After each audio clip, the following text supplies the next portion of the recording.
Hey y'all, it's West Virginia History with Mrs. B, and I'm coming to you today with episode 2 of our Social Studies Fair How-To series, and we're going to be doing a Social Studies Fair overview. So I'm going to be talking you through all the things that you need to know about Social Studies Fair before you get started.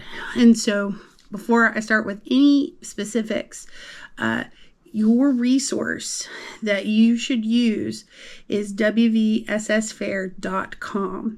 And this is a fabulous resource that is available that has everything that you're going to need. If I tell you to go get something from the website, like the abstract or the scorecard or that kind of thing, then you should head over to ssfair.com, wvssfair.com, to get those materials.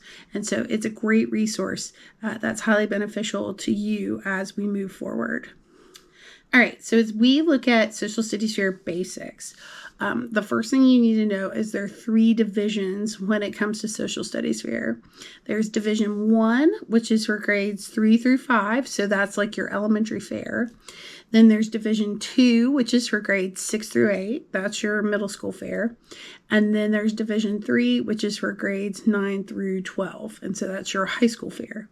They all compete at the same fair, but you're only competing against people in your division. The second thing that you need to know is there's 2 types of projects, and they do not compete against each other. And that's different from science fair. So when it comes to Social Studies Fair, there are individual projects, which are individuals, and then there are group projects. Group projects can range from groups of 2 to groups of 5. My personal recommendation is shoot for the smaller group, not the larger group. It's harder to work with a larger group a lot of times, and I've seen larger groups fall apart. So I definitely recommend, at least personally from what I've experienced, is to go with smaller groups. I only let my students who are doing projects in class in 10th grade, they can only work with one person. They can't work with bigger groups just because I don't like drama, and groups can sometimes lead to drama. The next thing you need to know is there are 10 categories in which students can compete. There'll be 9 categories next year, but this year we have a special topic, and that is America 250. The 9 regular categories are anthropology, economics, geography, political science, psychology, sociology, state and local studies, U.S. history, and world history. Okay, I'm going to talk a little bit more in depth about what each of the categories entail.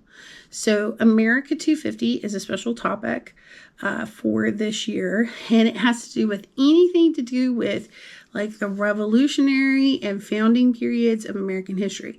You can go a lot of different directions, from looking at, for example, the Sons of Liberty to looking at something that's a key part of the Constitution, or talking maybe about George Washington's farewell address, or looking at the formation of the cabinet. Anything that has to do with the founding era of American history falls in that category. And so I encourage you to compete in it because, like one of my students said, I want to be state champion in a category that's special and only exists for a short period of time. So the other 9 topics are ones that we have every year. And so those are anthropology, economics, geography, political science, psychology, sociology, state and local studies, U.S. history, and world history. So I'm going to talk a little bit more about each of those, and so that you'll understand, what that category entails. So the first category alphabetically is anthropology. Or as I summarize it for my students, it has to do with culture, looking at the culture of a specific group of individuals and, the impact of that culture on that group of individuals and how they see the world, how they do things, and the mindsets that they use to understand this. So, for example, I have two students who are really into looking at indigenous hunting practices. And so they were in this category, and they looked at how Native people, different Native groups, how they hunted and how that differs from and is somewhat similar to modern hunting practices. And so they were able to win state champions because their project was just really beautiful and really well done. And it was something that my students were super passionate about, and, something that they were involved with way before this project. The second category is economics, and that has to do with money. And I cannot stress this enough. This is a category where you need data, so charts, graphs, dollars and cents. And so, two good examples of this category is on an elementary level. I had two students who did project called the Caitlin Clark effect, and so they looked at the impact of Caitlin Clark on the WNBA, and that is including on merchandise sales, ticket sales, how people are more involved in the WNBA. And so that was a really, really cool project. And then two other students on a high school level did this project, and they did their project about the economic impact of state fairs and festivals on West Virginia's economy. And so they were able to get all of this data had been collected by the West Virginia state fairs and festivals, and they looked at the economic impact of the West Virginia State Fair as well as other fairs within the state of West Virginia. They also did surveys, which went out to a lot of people, and that survey data was really effective in their presentation. The next category is geography, and I'll mention some these categories like anthropology, economics, geography, political science, psychology, sociology. They tend to have less participants because people do the strict history. But if you can twist a project to fit in one of these other categories, I highly recommend that you do that. And geography is one of those that's easy to take something that might seem like a history project and turn it into a geography project. And so geography isn't just a study of maps, it's an impact of the earth, its features on human activity.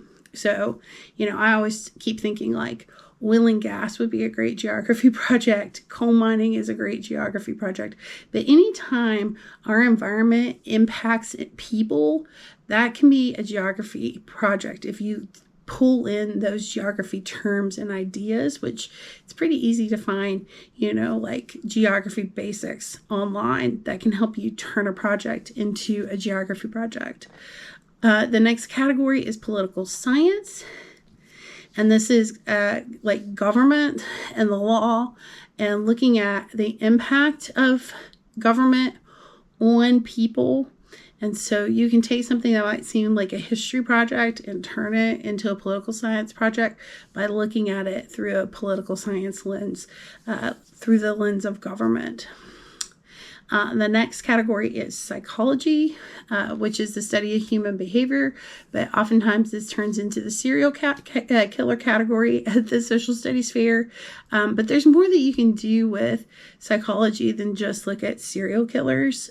You can look at really so much that has to do with psychology. One of my students was a state second placer, and he did the study of the psychological impact of inventions, in particular the Robert Oppenheimer and the atomic bomb, and then he looked at the impact of AI on its founders.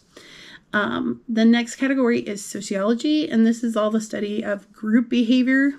And so surveys are a requirement, I really feel like, in the sociology category, because if you want to understand group social behavior and the impact of groups on individuals, you definitely need survey information. And so you can create a simple survey using Google Doc to do that. Well, it's actually called Google Forms. Then we have the straight history categories, which are state and local studies. So that's like the West Virginia history category or like micro history category. But you could also look at history elsewhere. Like, for example, say you wanted to do the history of San Francisco. that technically is state and local studies because you're studying a small place, but typically people use this as a West Virginia history category. Then the two big ones are U.S. history, which is anything doing with U.S. history. And then there's world history, which is anything dealing with world history. Some people struggle, like sometimes topics feel like they fit like in multiple places. Like a lot of times, say you pick something like World War II, people struggle. Should that be in a U.S. history category or should that be in the world history category? It all depends on how you interpret your project. And so, you can go into multiple categories and you can twist a project just a little bit and put it into a different category. All right, more things that you should know about social studies fair. All projects have to have the following things. They have to have an abstract, which that form can be found on wvssfair.com. And on that abstract, you have to have a bibliography. You have to have a display. And you have to have an oral presentation or a speech. If you bring your project and you don't have an abstract with it, it'll get disqualified. So you have to have a paper copy of your abstract with you. So a lot of people ask me, can we do a digital display? Well, I guess, but social studies are still pretty old school. People like to have the display boards. You can use digital elements, but you definitely still have to have a display board.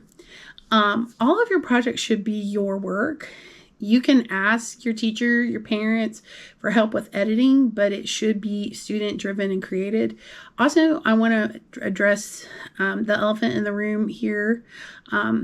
This stuff should come from you and your head and not from AI. All right. There are ethical ways to use AI with your project. That might be doing a spell checker using Grammarly. Do not hit the button that rewrites your paragraph for you because then that's use of AI. Do not use AI to generate your sources. That's not good. You need to find your own sources. You might use AI to help you come up with your project topic, like the final title.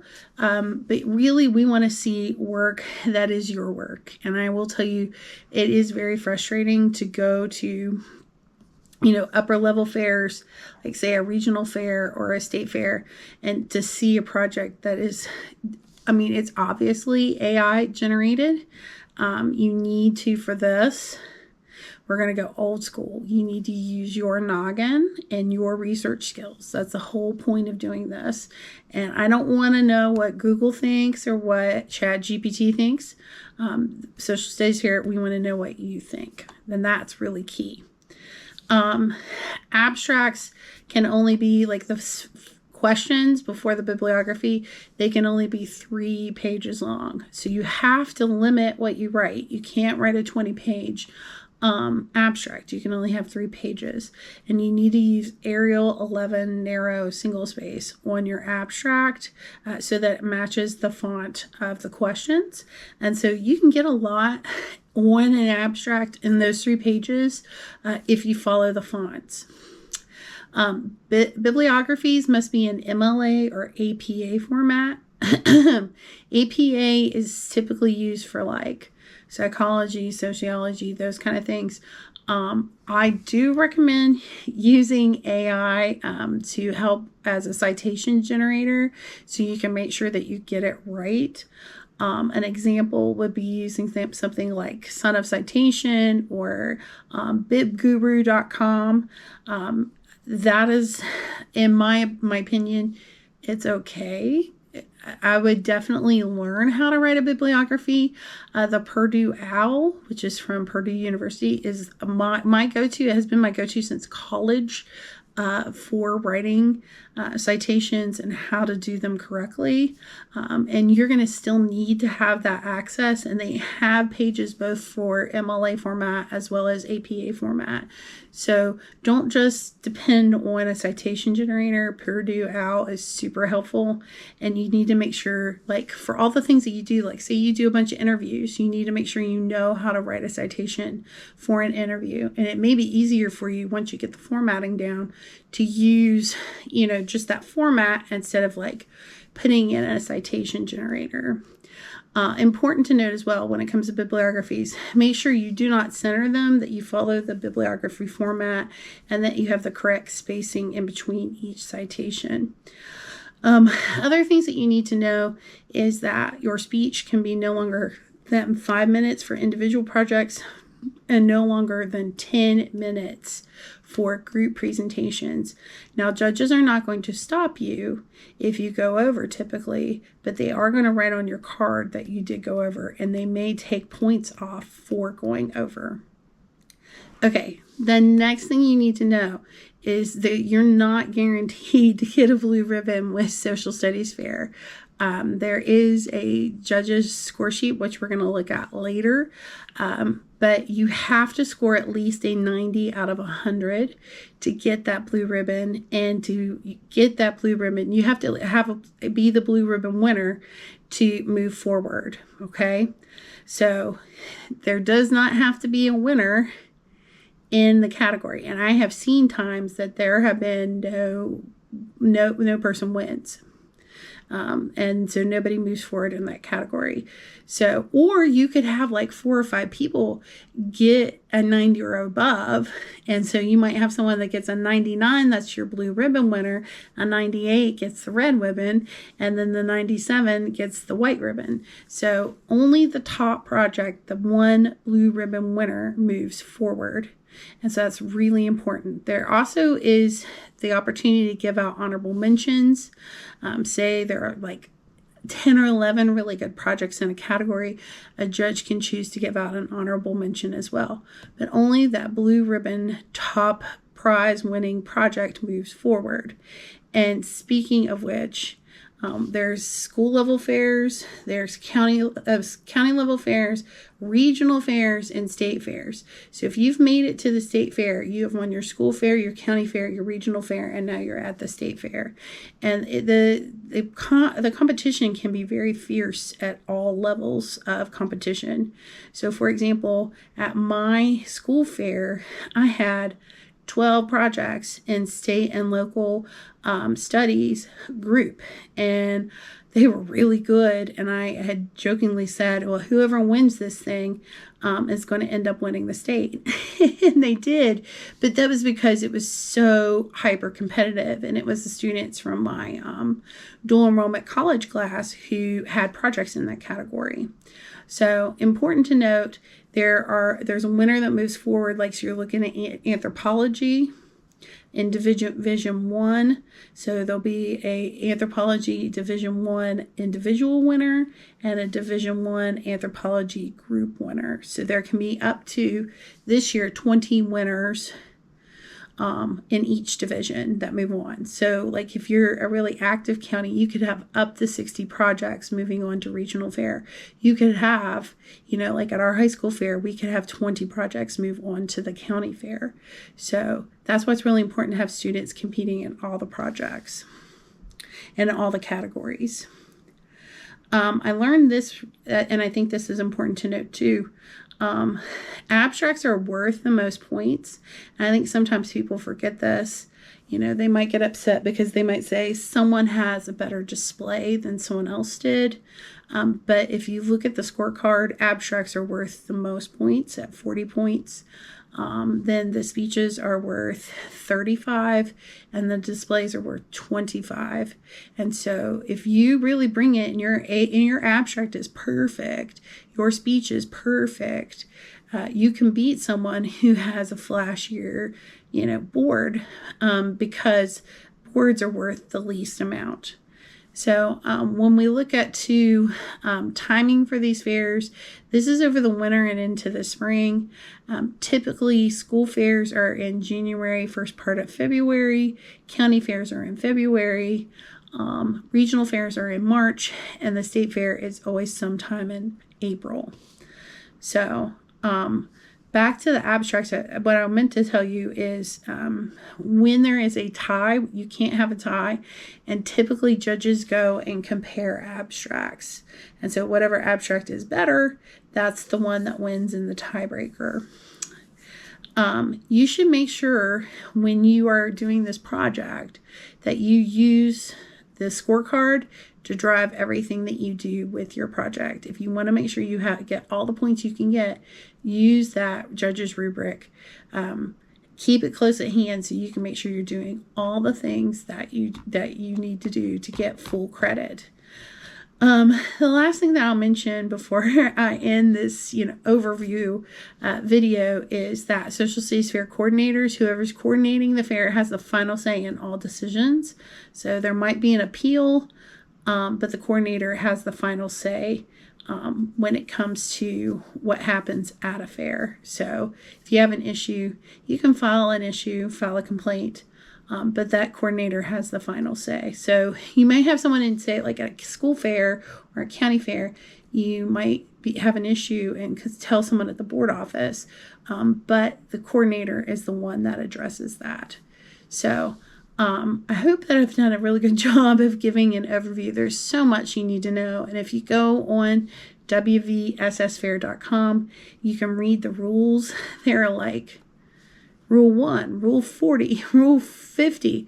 The Social Studies Fairs existed for decades, and so the rules are very long, and they're based on experience.